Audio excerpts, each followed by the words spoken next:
مجبور ہو کر سفر کی تیاری کرنا پڑی۔ 20 آدمی عبد المطلب کے اور 20 قریش کے لیے، اس طرح 40 افراد کا یہ قافلہ صحرا کی طرف روانہ ہو گیا۔ قدرت کو کچھ دکھانا منظور تھا، خلاف توقع یہ عربی قافلہ راستہ بھول گیا۔ صحرائے عرب کی یہ خصوصیت ہے کہ جو راستہ بھول جائے پھر اس کا راہ راست پر آنا بہت مشکل ہوتا ہے، اسے تو پھر موت ہی اس مشکل سے نجات دلاتی ہے۔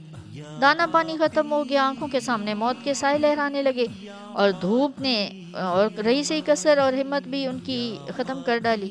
بھاگے دوڑے، راستہ نہ ملا تو ایک شخص اکتا کر بولا، اب ادھر ادھر گھومنے گھامنے اور خاک چھاننے سر پیٹنے سے کوئی فائدہ نہیں ہے، سب لوگ گڑھے کھود کر ان میں لیٹ جائیں، جب کوئی مر جائے تو دوسرے اس پر مٹی ڈال دے، اس طرح کم از کم ہمیں قبریں تو میسر آ جائیں گی۔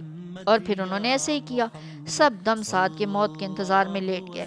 اچانک عبد المطلب کھڑے ہو گئے، ان کے تابناک چہرے سے نئے عزم کی روشنی پھوٹ رہی تھی، بڑی جرأت اور استقامت سے بولے، دوستو، اس طرح نامردوں کی طرح جان دینا بڑی بزدلی اور شرم کی بات ہے۔ جب تک جسم میں جان ہے ہمیں جدوجہد جاری رکھنی چاہیے، ممکن ہے پانی مل جائے اور ہم اس صحرا سے نکلنے اور جان بچانے میں کامیاب ہو جائیں۔ اس بات نے ان کے تن ناتواں میں زندگی کی لہر دوڑا دی۔ وہ اپنی قبروں سے باہر آ گئے اور عزم و ہمت کے ساتھ از سر نو پانی کی تلاش کے لیے تیار ہو گئے اور اپنی سواریوں کی طرف لپکے۔ جو ہی حضرت عبد المطلب نے اپنی اونٹنی اٹھائی تو وہ یہ دیکھ کے دنگ رہ گئے، اس کے نیچے سے پانی کا چشمہ پھوٹ رہا تھا۔ یہ بالکل انہونی بات تھی جس نے ان کی آنکھیں کھول دیں۔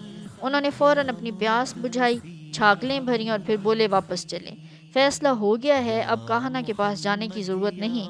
جس خدا نے اس لقودق صحرا میں عبد المطلب کو پانی دیا ہے، اسی نے ان کو آب زمزم بھی دیا ہے، ہمیں کوئی حق نہیں کہ اس معاملہ میں مداخلت کریں، اب یہ کنواں بھی یہی کھودیں گے۔